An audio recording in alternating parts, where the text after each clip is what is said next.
समुदाय का जो प्रभाव है, जो असर है, जो इम्पैक्ट है कर्नाटक में, उसको बीजेपी समझती है। और उसका जो उन्होंने जिक्र किया कि किस तरह हम लोग जैसे सामान्य रूप से सब ये जान रहे हैं कि भाई कैंपेन कमेटी का जो अध्यक्ष बनाया गया बोम्मई साहब को बनाया गया, लेकिन येदुरप्पा के बेटे को भी उसमें एक बड़ी जिम्मेदारी, अन्य तरीके से, अन्य भूमिका में उनको बड़ी भूमिका में रखा गया है।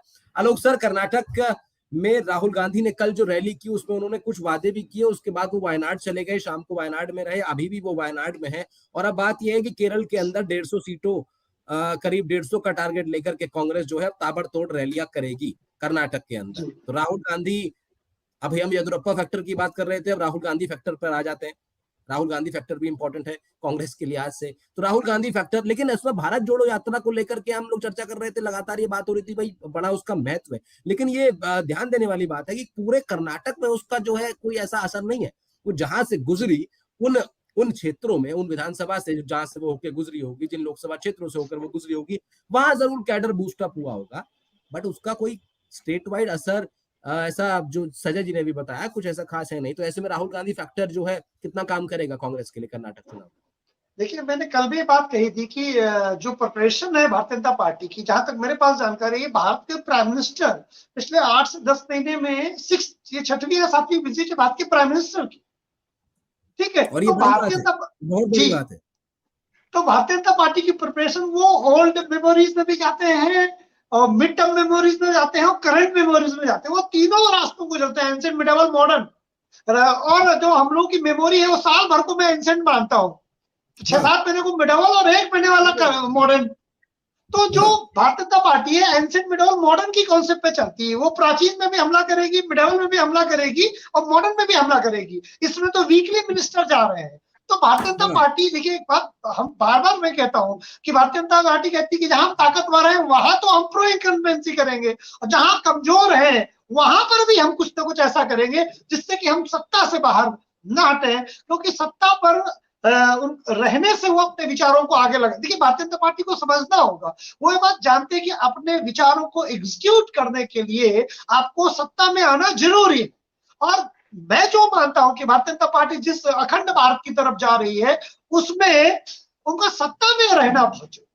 भारतीय जनता पार्टी को हम बहुत सी चीजों में इधर उधर से जोड़ के देखते हैं, लेकिन जब भारतीय जनता पार्टी को मैं ओवरऑल उसके चिंतन से जोड़ के देखता हूं तो बहुत चीजें समझ में आती है। अब आप एक बात और मैं जोड़ूंगा, लिंगायत वाला थोड़ा सा रह गया था। प्रधानमंत्री ने कितनी ईमान, मतलब कितनी बेहतरीन तरीके से जोड़ा है, आपके दर्शकों का जानना बहुत जरूरी है। वो अभी कल परसों में थे आया, अभी जो मीटिंग कर रहे हैं एड्रेस में, उसमें एक उन्होंने बात कही कि विश्वेश्वरैया भगवान से जोड़ा हूं। उन्होंने कहा कि मैं लंदन में अभी कुछ वर्ष पहले भगवान विश्वेश्वरैया की मूर्ति का उद्घाटन करके आ रहा हूं, और ये लंदन में भारत के लोकतंत्र का अपमान करके आ रहे हैं। अब देखिए कैसे लिंगायत, क्योंकि आप जानते हैं लिंगायत का जो वर्ग है वो बहुत पढ़ा लिखा वर्ग है और उनका बहुत बड़ा प्रभाव है। एक बात ध्यान रखना, राहुल, राजनीति में केवल 1% ऑफ वोट नहीं देखा जाता। जैसे एक बार लिंगायत 16-17% वोट है, मैं से इतना ही नहीं देखता हूँ। मैं देखता हूँ कि हर एक लिंगायत कितने अन्य लिंगायत जो नॉन लिंगायत उन पर कितना प्रभाव डालते हैं।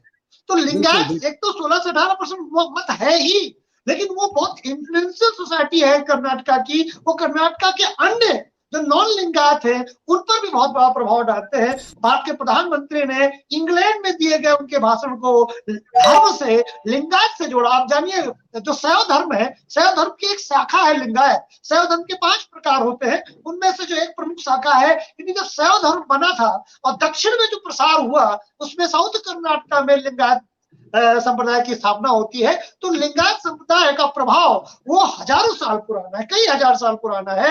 यानी जब वैदिक धर्म के अगेंस्ट में, वैदिक धर्म के विरोध में, जो कर्म कांड के विरोध में शैव और वैष्णव धर्म उत्पन्न हुए, अलवार और नैनार कहलाया जो साउथ में। नैनार मतलब शैव, अलवार मतलब वैष्णव। तो बहुत पुरानी पकड़ है जी। अलवार जो होते हैं भगवान विष्णु को मानने वाले थे, और तमिलनाडु में अलवार उनको कहते थे जो भगवान विष्णु को मानते थे, और नैनार उनको कहते थे तो भगवान शिव को मानते थे। तो बहुत पुराना धर्म है, बहुत पुरानी पकड़ है। तो केवल इतना मत चाहिए कि वो 16% है, वो 50% तक को इन्फ्लुएंस कर सकते हैं।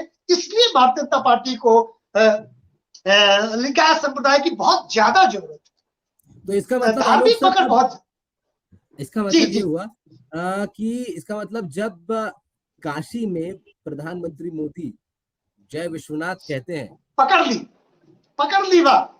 वो कर्नाटका तक जाता, उन्होंने लिंक भी किया था साउथ के कर्नाटका से और काशी को आने जाने के लिए कुछ एक प्रोग्राम, मैं प्रोग्राम का नाम भूल गया हूँ, बाकायदा वो प्रोग्राम चला है।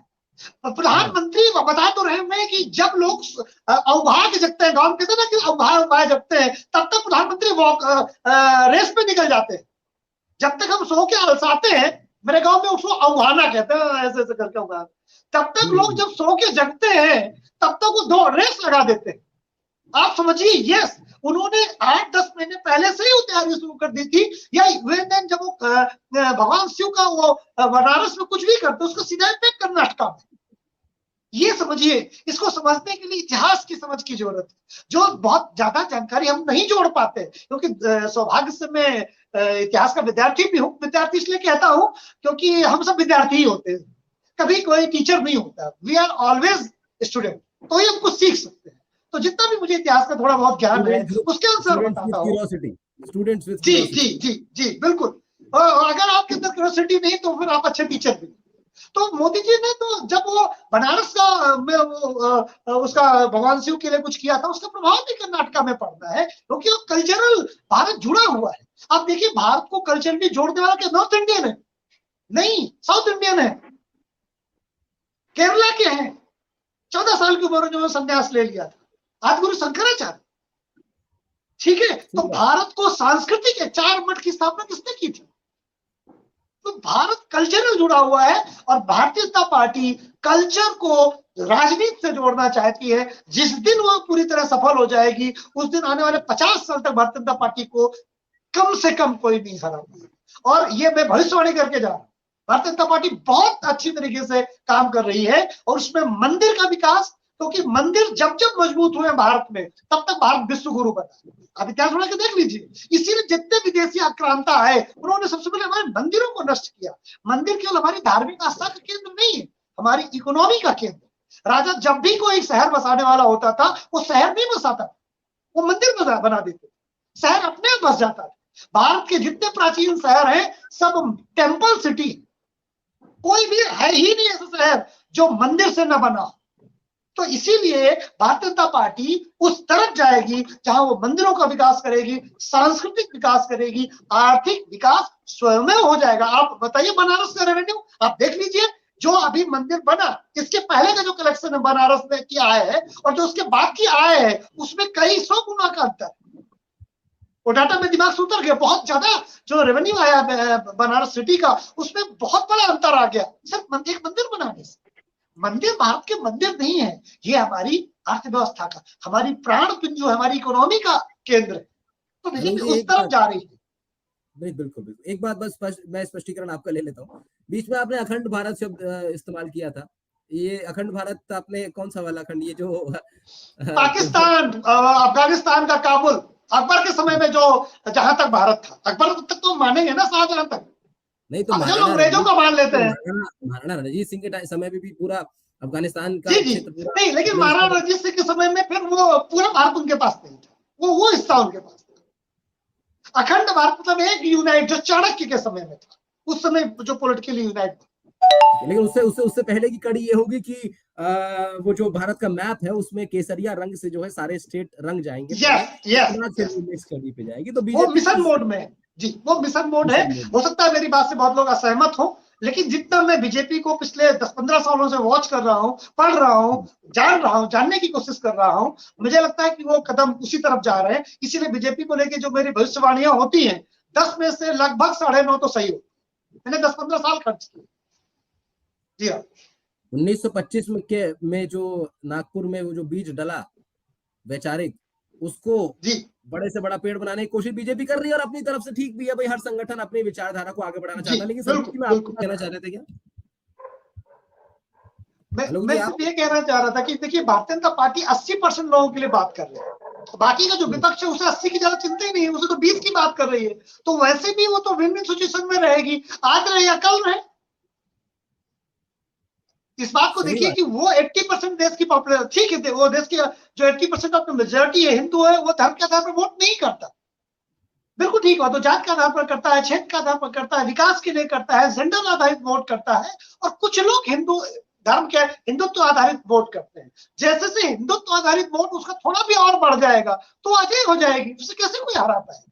और जितना ज्यादा ये सेकुलरिज्म का झुनझुना बजाया जाएगा, आप मान के चलिए उतना ज्यादा भारतीय जनता पार्टी मजबूत होगी। यही तो किया है ना इन लोगों ने। आप सोचिए 1947 में देश धर्म के आधार पर आजाद हुआ, लेकिन सबसे ज्यादा अधिकार क्या इस मेजोरिटी को मिला? संविधान में नहीं मिला, माइनॉरिटी के पास ज्यादा अधिकार है। अब भारतीय जनता पार्टी कहती है कि जब धर्म के आधार पर देश बंट गया था तो सबको बराबर ही अधिकार दे देते, माइनॉरिटी को आपने विशेषाधिकार क्यों दिए? किसी के पास कोई जवाब नहीं, किसी के पास कोई जवाब नहीं कि इंडियन कॉन्स्टिट्यूशन में आर्टिकल नंबर 20 एंड 30 क्यों ज्यादा दिया गया, नहीं है, जवाब ही नहीं है। माइनॉरिटी को भी स्पेशल स्टेटस क्यों दिया आपने? पूछते हैं जनता के पास जाकर के कि भैया जब देश धर्म के आधार पर बढ़ चुका था तो क्यों दिया? तो आप कुतर्क दे सकते हैं कि हमें उन्हें प्रोटेक्ट रखना था। जब देश बढ़ गया तो क्या प्रोटेक्ट रखना था? इसमें एक संवाद है जवाहरलाल नेहरू और राजेंद्र प्रसाद के बीच में। राजेंद्र प्रसाद ने कहा, एक मिनट, राजेंद्र प्रसाद ने क्या कहा उनसे कहा जवाहरलाल नेहरू से कि जब देश बढ़ चुका है तो किसी को भी विशेषाधिकार मत दीजिए। तो जवाहरलाल नेहरू ने कहा कि यूएन में क्योंकि मैंने कह दिया है कि माइनॉरिटीज के लिए हम विशेषाधिकार देंगे तो इसलिए हम दे रहे हैं। तो राजेंद्र प्रसाद ने फिर उत्तर लिखा कि क्या एक व्यक्ति का वचन राष्ट्र से बड़ा नहीं हो सकता? सही। व्यक्ति का वचन राष्ट्र से बड़ा नहीं हो सकता। आप एक व्यक्ति हैं और व्यक्ति का वचन राष्ट्र से बड़ा नहीं होना चाहिए। माइनॉरिटी हो मेजोरिटी हो सबको बराबर अधिकार दीजिए, लेकिन नहीं माने जवाहरलाल नेहरू जी, और उन्होंने एक अजीब तरह की स्थिति भारतीय संविधान में क्रिएट कर दी और उससे माइनॉरिटिज्म बढ़ा। और एक्शन का हमेशा रिएक्शन होगा राहुल। अगर आप अल्पसंख्यकवाद खेलेंगे तो बहुसंख्यक डर जाएगा, और अगर बहुसंख्यक डर जाएगा, डरा हुआ व्यक्ति बड़ा खतरनाक होता है। फिर वो रोटी महंगी, गैस सिलेंडर महंगा, बिजली महंगी, वो नहीं ध्यान देगा। वो कहेगा हमारी बहन सुरक्षित हो, पहले रोड में छेड़ देते हैं धर्म के आधार पर। क्या नहीं होता रहा है? ये एक समझना होगा विपक्ष को कि अगर मेजोरिटी को आप चिढ़ाएंगे तो वो ज्यादा यूनाइट होगा। और अभी तक सबको मुसलमानों के बल्क में वोट चाहिए, हिंदुओं में बीजेपी के किसको वोट चाहिए? हिंदुओं में वोट दीजिए, उनको ओबीसी का मत चाहिए, उनको जनरल का मत चाहिए, उनको एससी का मत चाहिए, हिंदुओं का मत बीजेपी को चाहिए। क्यों? तो समस्या ये है राहुल, इसीलिए विपक्ष हार रहा है। उसके बाद उसका कोई बात ही नहीं है। भारतीय जनता पार्टी 80% को जोड़ने की कोशिश कर रही है और विपक्ष 80% को तोड़ने की कोशिश कर रहा है। तो तोड़ना निगेटिव है, क्यों टूटेगा वो? इसलिए विपक्ष से मेरा हमेशा मानना है कि मेजोरिटी को चिढ़ाना बंद कर। ठीक है आलोक सर, ठीक, बहुत बस 30 सेकंड और लूंगा। मैं अपने पिताजी की बात को कोट करना चाहता हूं। मैं तुरंत आप वाइंड अप कर दीजिए, फिर संजीव जी का लास्ट कमेंट, फिर मैं कर रहा हूँ। हाँ, मेरे पिताजी एक बात कहते थे, मेरे गांव में जनसंघ, जब मेरे फादर छोटे थे तो मेरे गांव में जनसंघ के 2-4 लोग हुआ करते थे, तो बच्चों को बिल्ला दिया करते थे, बच्चों को बिल्ला देते थे। मेरे फादर के जीवन में उस बिल्ले का, जनसंघ का जो प्रभाव था, उस बिल्ले का ये प्रभाव पड़ा कि पूरे जीवन वो जनसंघी ही रहे, क्योंकि बचपन में उन्हें बिल्ला मिला। तो भारतीय जनता पार्टी का जनसंघ वहां से आकर के यहाँ तक आई। ठीक है। मेरे फादर की एज 73 ईयर, तो 60 साल पहले भी जनसंघ प्रयास कर रहा था, और वहां से यहाँ तक आया है। बहुत कठोर मेहनत की उसने, वहां से और यहाँ तक आया, समझ लीजिए। मतलब है, मेरे फोन की स्क्रीन टूटी हुई है, मैं दिखाना नहीं चाह रहा था लेकिन दिखाना पड़ा। चलिए दिखाता हूँ। तो यहाँ देखिए, यहाँ तक आ गया है अलोक जी, संजीव जी। 60 साल पहले जो चीजें बीजेपी जिसको कर रही थी, वो दुनिया बदल गई, दौर बदल गया, तरीका बदल गया, लेकिन जो सोच है वो पहुंचाना नहीं बदला है। तो ये एक बड़ी फैक्टर है जो इंडिया की जो राइट विंग पॉलिटिक्स है, जो केसरिया पॉलिटिक्स है, पॉलिटिक्स ना भी कहें, एक जो वैचारिक जो मूवमेंट है, उसमें जो है काफी आगे दिखाई देता है। संजीव जी, मैं कह रहा था कि आज की जो डिस्कशन है काफी इंफॉर्मेटिव रहा। आप लोगों से बहुत कुछ मुझे भी सीखने को मिला ही है। और संजय जी हमारे साथ जुड़े थे, उससे पहले शुभी केरल से जुड़ी। तो मेरे लिए तो बहुत इंफॉर्मेटिव ये सेशन रहा आप लोगों के साथ। तो बहुत बहुत शुक्रिया मैं आप लोगों का। मेरे लिए भी रहा, बहुत अच्छा लगा आपके साथ डिबेट करके। बिल्कुल, और आपने जो सपोर्टर्स को जोड़ा वो बहुत अच्छी चीज थी। जी, ये किया जाएगा। बिल्कुल। उन लोगों से हम लोग बहुत हाँ जी, वो चीजें वही जो है वो ज्यादा बेहतर जान सकता है। उन लोगों से जो है करंट स्थिति जो है, कोई घटना हो रही है, इवेंट है कोई, वो सब ले लिया जाए पहले उनसे, और फिर जो है फिर मिल बैठे 3 यार लाइव पे, जब न्यूज़ तो फिर हम लोग आपसी फिर चर्चा करें कि भाई वहां से जो इन्फॉर्मेशन आई है हमारे पास। तो मुझे लगता है लाइव का सार्थक होना ठीक रहेगा ना। मतलब क्या है कि सिर्फ कर देना, बैठने भर से बात नहीं बनेगी। बिल्कुल। ने कहा कि we are student with curiosity, तो वो क्यूरोसिटी हमारी अंदर की संतुष्ट तब होगी जब कुछ बात निकल के आएगी। तो बात निकालने की कोशिश करते रहेंगे सर। आप लोग हमारे साथ जुड़े, मैं बहुत बहुत शुक्रिया अदा कर रहा हूँ आप दोनों लोगों का, बहुत आपने समय दिया, धन्यवाद।